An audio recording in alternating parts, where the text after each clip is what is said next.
এই সাথী ভাই যদি দুনিয়াতে থাকা অবস্থায় 1 ঘন্টা আল্লাহর রাস্তায় জিহাদ করত, আমি আব্দুল্লাহ 2 ঘন্টা আল্লাহর রাস্তায় জিহাদ করতাম।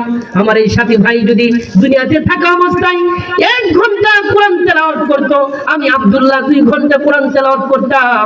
আমার এই সাথী ভাই যদি 1000 টাকা আল্লাহর রাস্তায় দান করত, আমি আব্দুল্লাহ 2000 টাকা আল্লাহর রাস্তায় দান করতাম। আমার এই সাথী ভাই যদি 2 রাকাত নফল নামাজ আদায় করত, আমি আব্দুল্লাহ 4 রাকাত নফল নামাজ আদায় করতাম।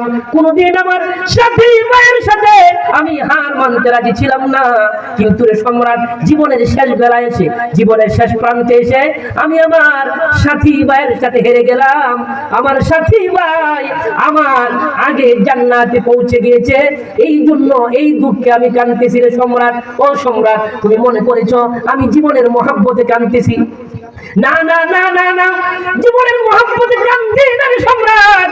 এই জন্য তো আমার আরো একটা দুঃখ, একটা জীবন কেন, আরশের মালিক যদি 1000টা জীবন দিত, তাহলে এক একটা জীবন আমি আল্লাহর রাস্তায় দিয়া দেখা দিতাম আমি আমার আল্লাহকে কতটুকু ভালোবাসি, আমি আমার ইসলামকে কতটুকু ভালোবাসি, আমি আমার কলিজার টুকরা নবী আরবি মুহাম্মাদুর রাসূলুল্লাহ সাল্লাল্লাহু আলাইহি ওয়াসাল্লামকে কতটুকু ভালোবাসি।